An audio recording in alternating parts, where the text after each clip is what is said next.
Hello friends, welcome to Devanshka diaries. ఇప్పుడు మీరు వినబోతుంది ఏ తీరం చేరిన ఈ బంధం స్టోరీలోని 98వ భాగం.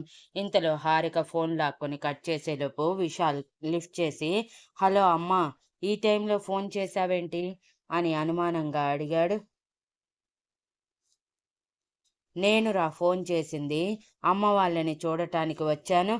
నువ్వు లేవు కదా, నీతో మాట్లాడాలనిపించి ఫోన్ చేశాను అంతే అని పంటి కింద తన దుఃఖాన్ని అణిచి అందరి వైపు చూసి సైలెంట్గా ఉండమని సైగ చేసింది. పల్లవి గారు మాట్లాడాలి అనుకునేలోపు పల్లవి గారి చేతి నుంచి తన చేతిని తన తల మీద పెట్టుకుని కళ్ళతోనే వార్నింగ్ ఇవ్వటంతో పల్లవి గారు బయటికి సౌండ్ రాకుండా ఏడుస్తూ సైలెంట్ అయిపోయారు. ఎప్పుడూ లేనిది నువ్వేంటే ఇంటికి రావటం, మీ ఆయన మీ అత్తయ్య రానిచ్చారా? వాట్ ఏ వండర్ అని విశాల్ వెటకారంగా అన్నాడు. వాళ్ళేమీ మరీ అంత కఠినమైన వాళ్ళు కాదులేరా, నన్ను అర్థం చేసుకుంటారు, అందుకే పంపించారు.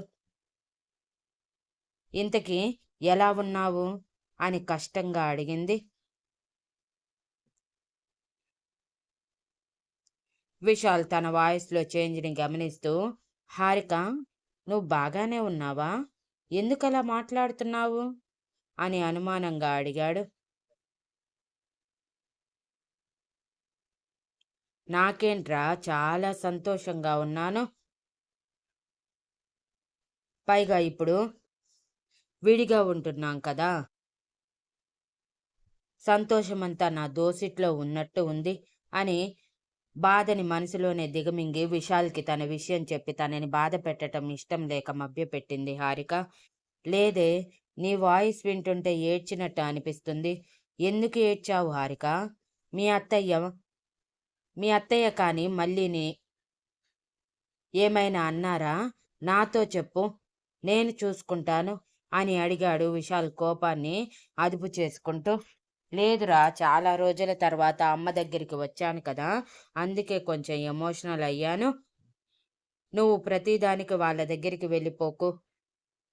నేను చాలా సంతోషంగా ఉన్నాను. ఇంతకి నీ పని ఎంతవరకు వచ్చింది అని హారిక అల్లరి నటిస్తూ అడిగింది. ఎక్కడ ఉన్నది అక్కడే ఉందే, వదిలే, అది నేను చూసుకుంటాను. కానీ ఇంకేంటి, నా కోడలు ఎలా ఉంది? మాట్లాడుతుందా? ఈ మామని మిస్ అవుతుందా అని అడిగాడు.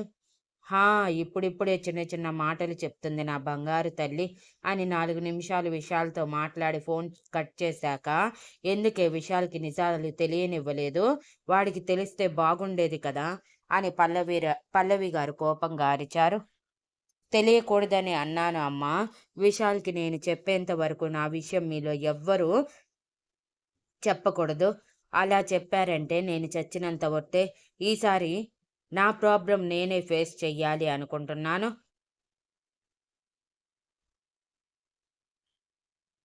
అనుక్షణం ఒకరి మీద ఆధారపడాలని అనుకోవటం లేదు. చూస్తాను మణికర్ ఎంతవరకు వెళ్తాడో. ఇప్పుడే వాడి మీద దాని మీద పోలీస్ కేసు పెడతాను అని అంది హారిక. పోలీసుల వరకు వెళ్తే మన ఇంటి పరువు పోతుంది హారిక అని పరమేశ్వరన్ గారు అంటుంటే, అక్కడి వరకు వెళ్ళకపోతే నా జీవితమే పోతుంది మావయ్య, మరి పోగొట్టుకోమంటారా అని సీరియస్గా అడిగింది హారిక. పరమేశ్వరన్ గారు ఏమీ మాట్లాడలేక సైలెంట్ అయిపోతే, నాన్న, నన్ను పోలీస్ స్టేషన్కి తీసుకువెళ్ళరా అని అడిగింది. పదరా, నీకు అన్యాయం చేసిన వాళ్ళకి బుద్ధి వచ్చేంత వరకు మనం సైలెంట్గా ఉండకూడదు అని హారికని తీసుకుని ప్రసాద్ గారు బయటికి నడిస్తే, పల్లవి గారు పాపని నేను జాగ్రత్తగా చూసుకుంటాను, మణికర్ సంగతి, ఆ అమ్మాయి సంగతి అటో ఇటో తేల్చేయమని చెప్పి పంపించారు. వాళ్ళు వెళ్ళిపోయాక పరమేశ్వరన్ గారితో, మీరు కొంచెం గట్టిగా ఉండాలి అన్నయ్య గారు, ప్రతిదానికి ఫ్యామిలీ పరువు అంటూ ఇలా నిమ్మకు నీరెత్తినట్టు ఉంటే మీ కుటుంబం ఇదిగో ఇలా రోడ్డు మీదకి రాక తప్పదు. ఏదైనా ఒక లిమిట్ వరకే భరించాలి, అది మితిమీరితే చాలా ప్రమాదం అని సీరియస్గా హెచ్చరించి, కూర్చోండి, కాఫీ తీసుకువస్తాను అని అన్నారు పల్లవి గారు.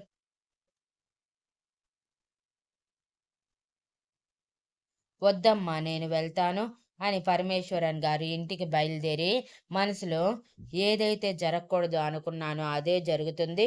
నా ఇంటి పరువు నడి బజార్లోకి వచ్చేస్తుంది.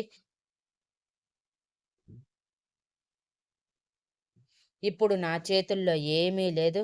హారిక చేసేదానిని తప్పు పట్టలేను. నా కొడుకు చేసింది ఏమీ చెప్పుకోదగ్గ పనేమీ కాదు కదా అని బాధపడుతూ అనుకుంటూనే ఇంటికి వెళ్ళారు.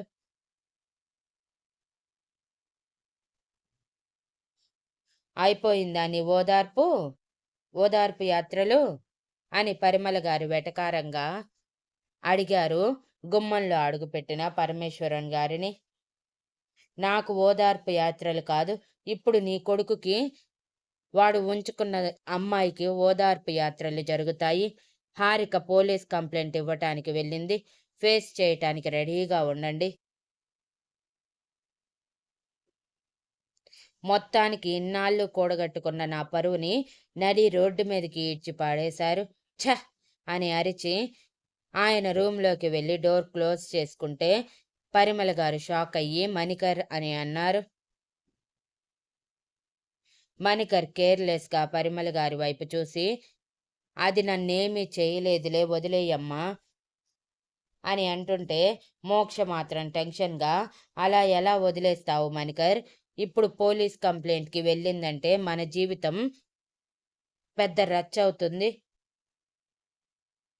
అర్థం చేసుకో చెప్పేది. హారికని ఎలా అయినా ఆపు అని అడిగింది. నేను ఆగు అనగానే ఆగే టైప్ కాదు తను. సో ఏం జరిగితే అదే జరుగుతుంది, జరగనివ్వండి అని చెప్పి మణికర్ వదిలేసి తన పని తాను చేసుకుంటూ ఉంటే హారిక పోలీస్ స్టేషన్లో కేసు పెట్టి తనకి న్యాయం జరగాలి అని చెప్పి పుట్టింటికి వెళ్ళిపోయింది. హారిక కేసు పెట్టిన అరగంట తర్వాత మణికర్ ఇంటికి పోలీసులు వచ్చి మణికర్ని మోక్షని అరెస్ట్ చేయటానికి ముందుకు రాగానే ఆల్రెడీ మణికర్ తనకి తెలిసిన లాయర్ని మాట్లాడి పెట్టడంతో ఆయన కూడా అదే సమయంలో వచ్చి యాంటిసిపేటరీ బెయిల్ పేపర్స్ చూపించి, నా క్లయింట్ని మీరు అరెస్ట్ చేయలేరు, ఏదైనా ఉంటే కోర్టులో తేల్చుకోండి అని చెప్పి పంపించేశారు.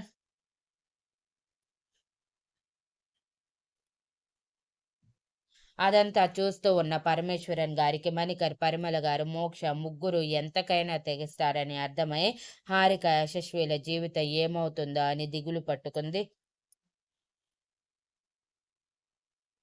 అలా అని విశాల్కి చెప్తే విశాల్ ఒక రణరంగాన్ని మొదలు పెడతాడని భయపడి అక్కడి వరకు ఆలోచించలేకపోతున్నారు.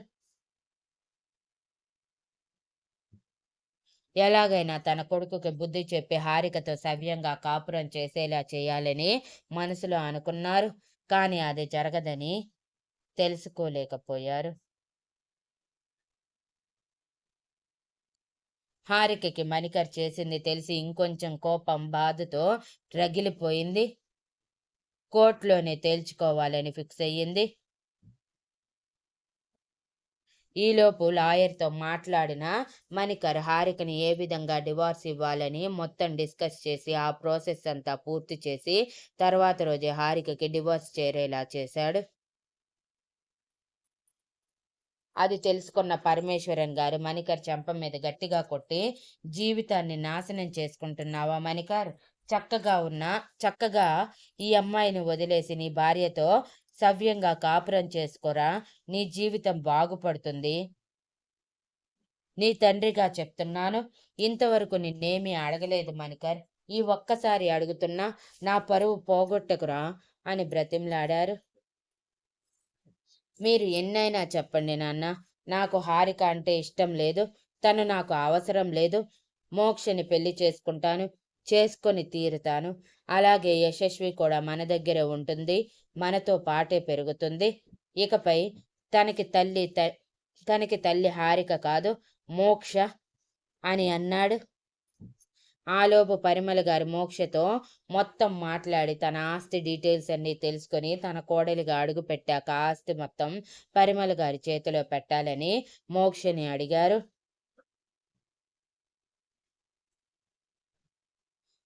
తనకి మణికర్ యశస్వి మాత్రమే ఇంపార్టెంట్ అవ్వటం వల్ల, అందులోనూ పరిమళ గారి ఆస్తి పిచ్చి చూసి ఆవిడ తనకి ఉపయోగపడుతుందని ఆలోచించి అలాగే ఆంటీ అని చెప్పి ఒప్పుకుంది.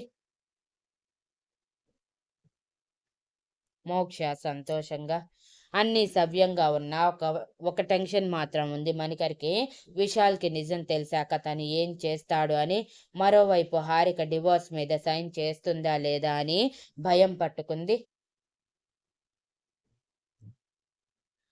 హారిక తన చేతిలోని డివోర్స్ పేపర్స్ చూసి పళ్ళు నూరుకుంటూ అసలు ఏ రీజన్ మీద డివోర్స్ ఇస్తున్నాడని చెక్ చేసిన హారికకి కళ్ళు పెద్దవయ్యి పళ్ళు పటపటా నూరుతూ, హౌ డేర్ హిమ్, ఈ రీజన్ మీద నాకు విడాకులు ఇవ్వాలి అనుకుంటున్నాడా, చెప్తాను వాడి పని అని పల్లవి గారికి కూడా చెప్పకుండా డైరెక్ట్గా మణికర్ దగ్గరికి బయలుదేరింది. అప్పటికే మణికర్ మోక్ష ఈ టెన్షన్లో ఆఫీస్కి వెళ్ళటం కుదరదని ఒక వారం రోజులు లీవ్ కూడా పెట్టేశారు. వాళ్ళతో పాటు పరమేశ్వరన్ గారు కూడా ఈ టెన్షన్ తట్టుకోలేక లీవ్ పెట్టేశారు.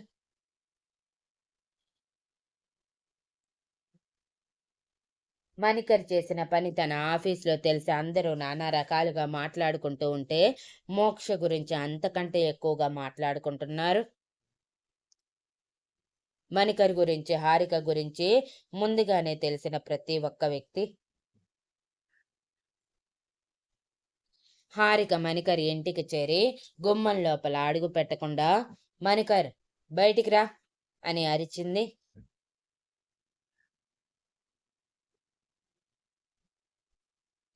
తన అరుపుకి చుట్టుపక్కల అమ్మలక్కలందరూ చేరి హారిక ఏంటి గొడవ చేస్తుంది అని చూస్తూ ఉన్నారు.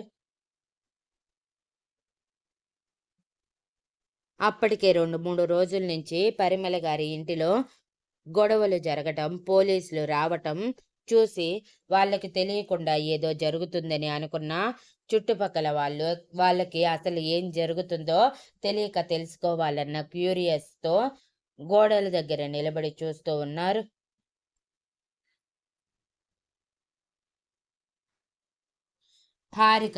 మణికర్ హారిక అరుపు విని షార్ట్ టీషర్ట్లో బయటికి వస్తే వెనక మోక్ష అదే గదిలో నుంచి నైట్ వేర్ వేసుకొని బయటికి వచ్చింది.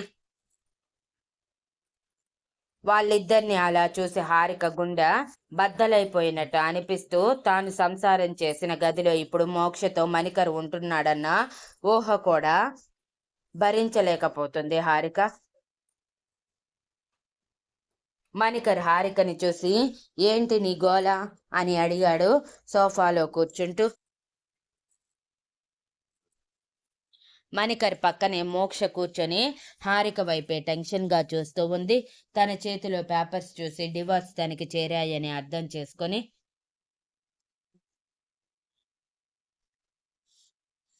పరమేశ్వరన్ గారు బయటికి వచ్చి హారికని చూసి, రామ్మ హారిక లోపలికి రా అని పిలిస్తే, ఈ ఇంట్లోకి నేను అడుగు పెట్టేది నా గౌరవం నాకు దక్కాకే మావయ్య, అప్పటి వరకు ఈ ఇంటికి నాకు ఏ సంబంధం లేదు అని సీరియస్గా చెప్పి, హౌ డేర్ యూ మణికర్, నేను నీతో సవ్యంగా కాపురం చేయట్లేదు అన్న రీజన్తో విడాకులు అప్లై చేశావా, అసలు మనస్సాక్షి అనేది నీకొకటి ఉందా అని సీరియస్గా అడిగింది.